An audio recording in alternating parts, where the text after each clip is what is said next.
Okay, so here we are in the backyard. We're gonna go for our Twilight Hero shot. And like I said when we were scouting, the only way to get this is to get in the pool or defy death and tiptoe along the edge of an infinity pool with an 80-foot drop to sudden death on the other side. I'm gonna take the pool route.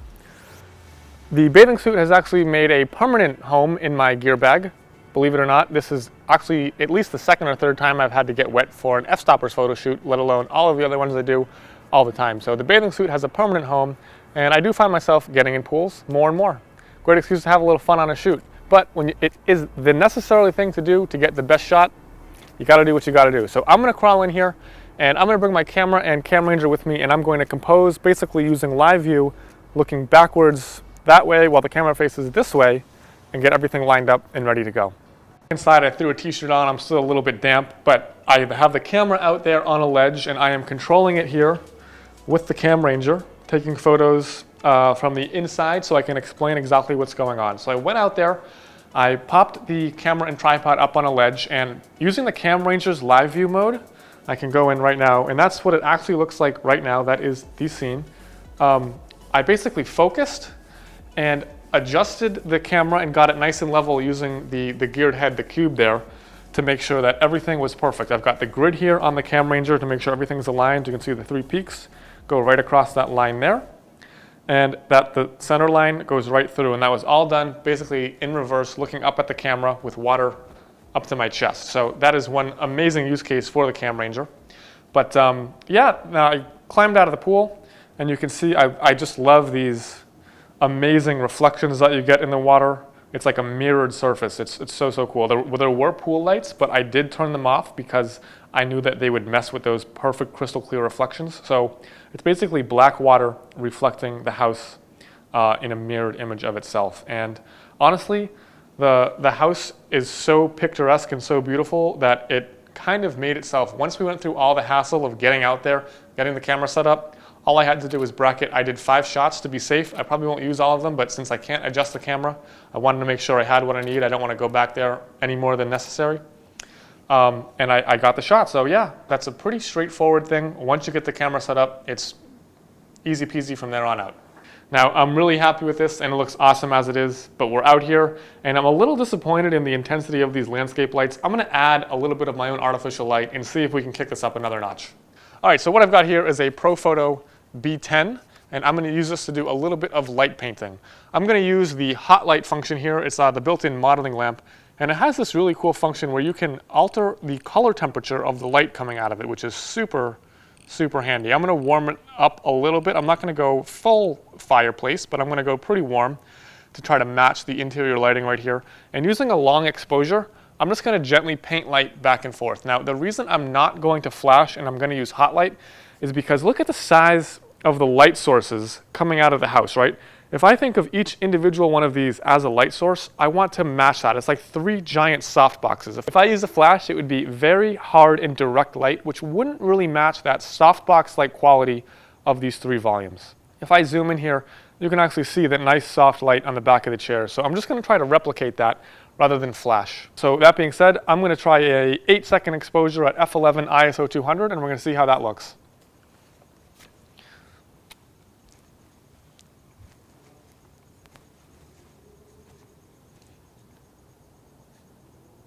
All right, that looks absolutely beautiful.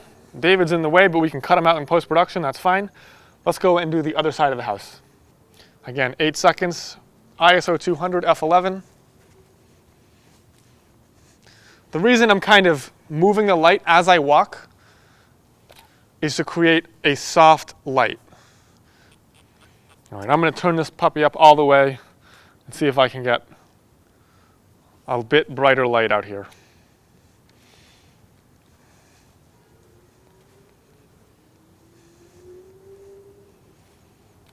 All right, that looks awesome. So I'll do one more over here.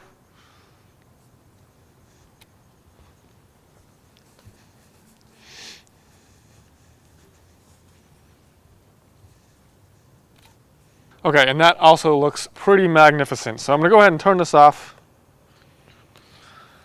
And we'll call that a wrap on this shot. So that was getting in the pool, getting the right exposure, lining it all up backwards, and adding a little bit of hot light to tie this all together. Let's jump into post-production and see what we can get.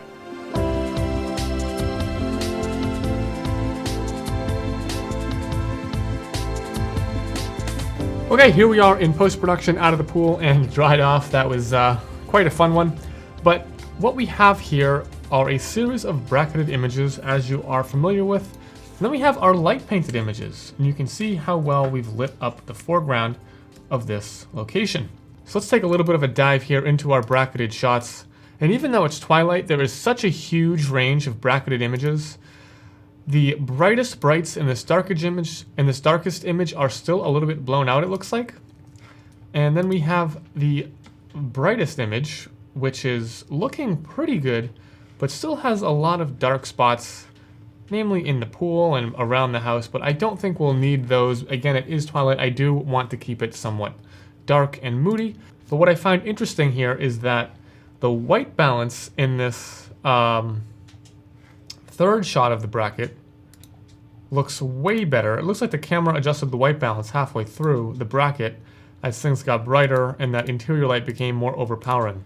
I really like the feel of this white balance. I could see, warming it up like a touch, but I really like the way that this sort of dark blue sky hides the smoke in the background. When it's white balanced to daylight, you see that smoke and how gray it is. So I'm going to see if I can get that white balance to work for the rest of these shots, and we'll see how it looks.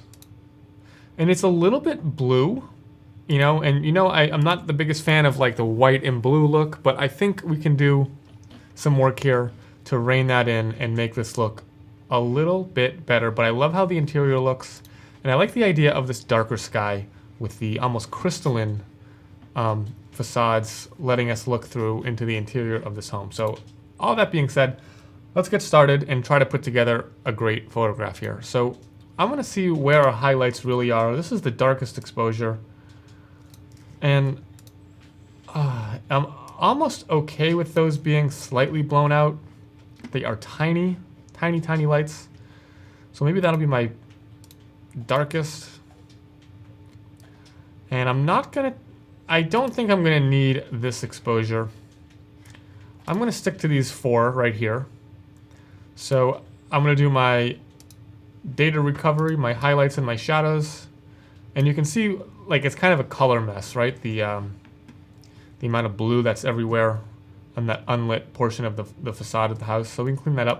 But I'm going to go ahead and synchronize these highlights and shadows across all 4 images. And we also have the light painted frames.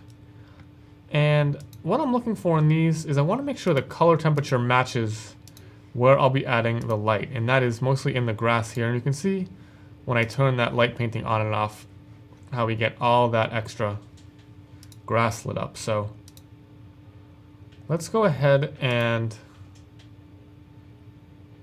I'm going to grab this white balance here. And I'm going to apply it to these as well. So everything is consistent. And I'm going to go ahead and open all 8 of these images as layers in Photoshop. Before I get involved with any light painting, I want to do my blend and make sure everything looks as good as it possibly can. I'm going to start with this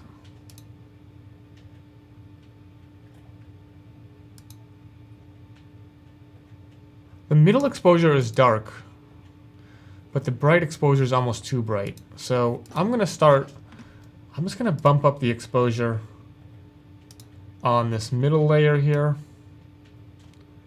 And that's going to be where I start from.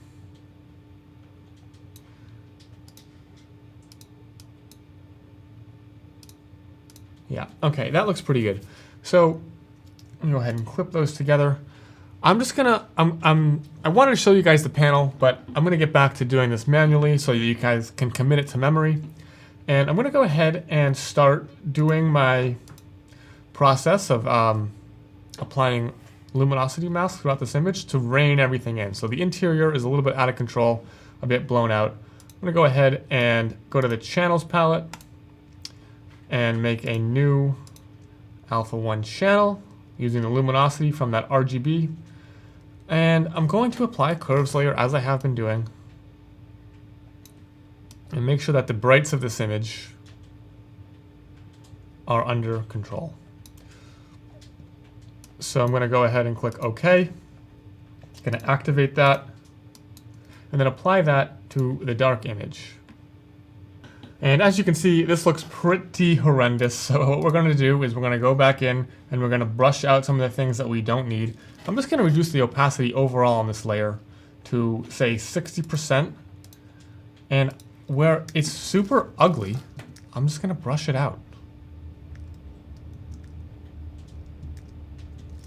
Take a soft brush and start painting away areas where we don't need that mask. But we definitely do need it, you know, like down here, where this entire floor is just way, way, way too bright. So I can bring it back a little bit. But I'm being careful not to overdo it. I want the brights to be bright, but not blown out. All right, now let's turn that on and off. And that looks way less hideous, doesn't it? With a little blend.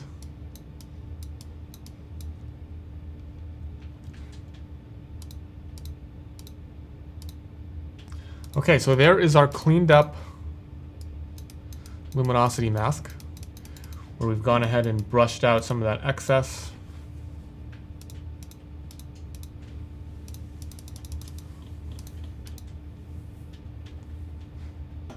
Okay, next up, I'm going to add my light painting. Do I need to go one darker on this? We'll just try it and see what happens. I'll make the darkest mask possible for the brightest brights in this image.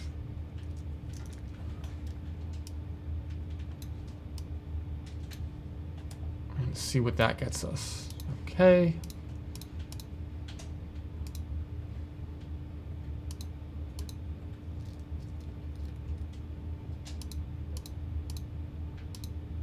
It's not bad. I like what it does to those little sconces up here, these guys, but I don't really like what it's done everywhere else, so I'm just going to go ahead and paint it out in the rest of the image.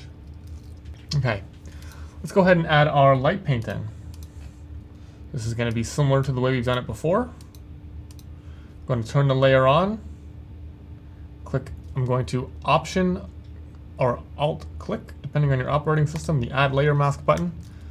I'm going to take a brush and I'm going to start painting in some of that additional light in the foreground. And I don't want to go too far because I'll start to see my own light trails there.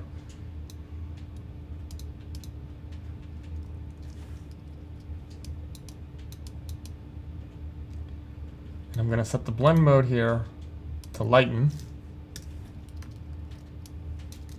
I'll go on with the next one.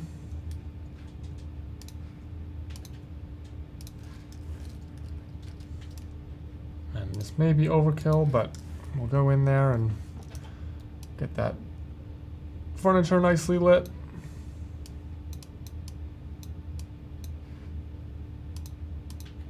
Do I need more here on the right? Let's see what happens. I like that it kind of kills that color cast out on the seating. You can see the blues that get taken away when we add our own light.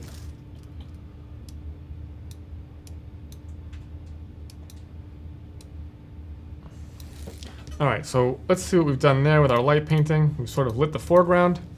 Feels a bit more approachable and inviting. And I'm just going to go around and clean up some of my work here to make sure we haven't spilled onto the interior and everything is nice and clean.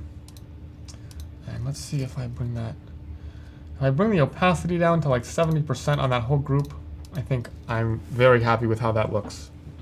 So light painting looks good. The blend looks good. We'll group that together. Next, let's fix this color. There's a lot of like purple in here. A few ways we can do that. I'm going to try a hue and saturation adjustment layer. And And let's see if I can just sort of desaturate a little bit.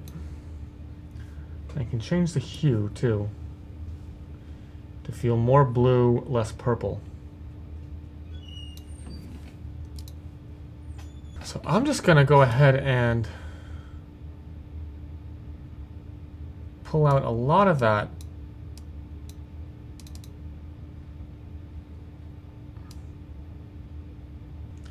That looks, the house now looks really good. And we've lost our sky. That's okay though. What we're gonna do is, I'm just gonna do a quick mask here on the outline of the house. It's mostly this white edge that I don't want to lose my color in.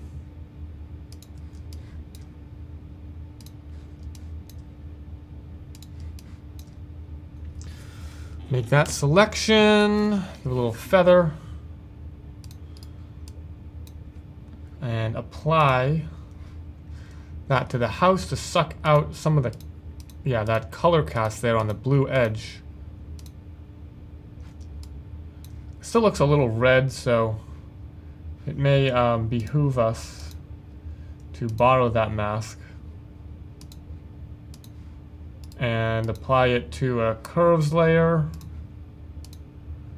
And again, I could use hue and saturation, or I could use curves, but I'm just gonna pull out some of the red in here. There we go. Like, it had this magenta, and I think that might have been from the smoke or something in the sky. I don't know. The colors are nuts in these wildfires. So that's looking pretty good. Do I want like a tiny bit of color in those eaves? I don't know. I'll go to 80%. That looks mostly pretty good to me. I'm gonna go ahead and fix the sky. I'm going to take take this mask and invert it. And then I'm gonna add a curves layer to the sky and see if I can get a little better coloration in the sky. That feels more blue, but also a bit like it's got this like cyan to it or something.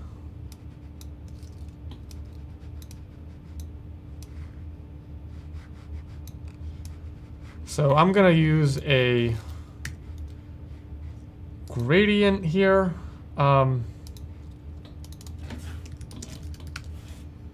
There's a few things like I could do a sky replacement. Bam, easy, piece of cake. But I think it's more fun to show you, because I've already shown you the sky replacement. I think it's more fun to show you how I can adjust the color of this and try to keep it with, and try to work with what we have.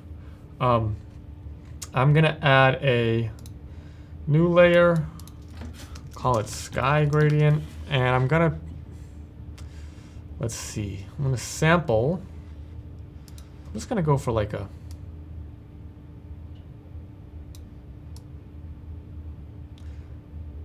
this kind of color in the foreground, and then this kind of color in the background. Select my gradient tool. This is gonna look goofy. Warning. I'm going to apply this mask to here. I'm going to change the blend mode of this layer. Let's see. Color, again, it's going to look goofy.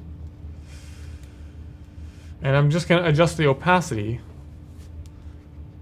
to give this overall a more uniformly blue color. And something still, like the luminance, it doesn't feel like a sunset because I think we had this smoke that did not allow for any gradient in the sky. I'm just going to add a standard gradient back here. I'm going to change the blend mode to multiply. There we go. And I'm getting, I'm now getting more of the gradient that I want.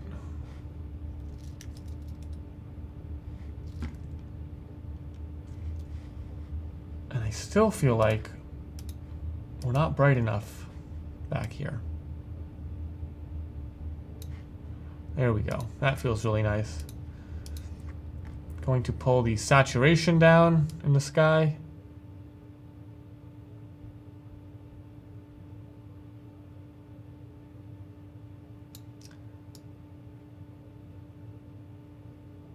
And adjust the hue a little bit. And that feels pretty good to me. It's a little bit darker than I'd like. I don't know how much I can mess with this. But again, the struggle is real with that smoke up there, which has done crazy, crazy things to my sky. And I'm having a little trouble getting this to look perfect. That is about as close as I think I can get right there. Okay, so that looks good. Let's see what we've done so far to get this to where we're at. Oh man, look at that. Huge difference, huge difference. Looks much better. Yet, I still can't help the nagging feeling that the sky could be better. So let's try a couple options here. I'm going to jump into my sky library and find a sky that I think will look nice. Alright, here we are. This is the F-Stoppers sky library that I made with the guys from F-Stoppers. And we need a twilight shot here, obviously, so let's see what I can find. I don't want to go nuts. I want to keep it simple.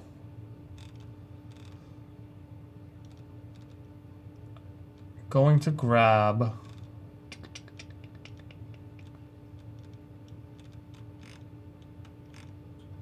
So I'm going to grab this guy. I'm going to edit it in Adobe Photoshop.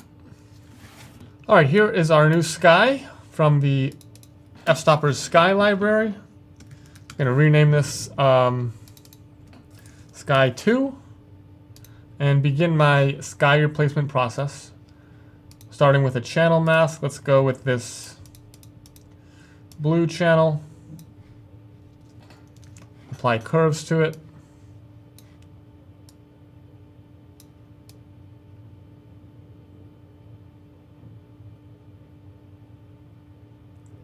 That should do it right there. Okay. I'm gonna grab that, come back, add a new group, apply the mask to the group, and because this mask is missing so much of the sort of bottom of the image here, I'm going to double click, or I'm going to command click on the mask I made earlier and just take a brush and I'm gonna start filling in all that stuff that we're gonna miss to make our mask for the sky. Piece of cake, right? Now that you see how you can manipulate multiple masks very quickly to get what you need. Drop our sky in, turn it on. There's our big reveal. Almost there. Here's our sky. So I need to adjust the horizon a little bit. Our horizon is about there. And I think this is a bit too bright. So I'm just gonna darken it a little bit. Oh, that's pretty cool. And it feels a little haunted. And I can just adjust the entire opacity of the group until it blends with what we had earlier. And that there feels pretty good to me. If you like it cleaner, you can have less detail in the sky. But I like that we get some clouds and gradient back. And I'm going to go ahead and say that that is a wrap on this shot. I'm going to save this to Lightroom. Go back to Lightroom and adjust my vertical and horizontal lines, and that should more or less get us done. And here we are again in Lightroom. Let's go ahead and tidy this one up. So a little contrast, a little texture and clarity. I think the highlights and shadows are fine.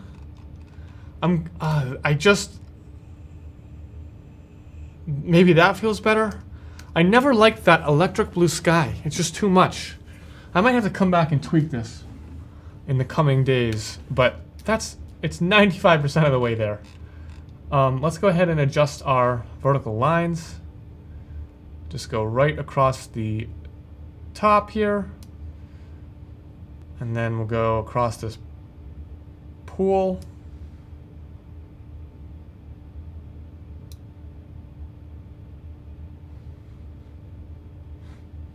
I got it pretty close for doing it with water up to my chest, completely backwards, huh?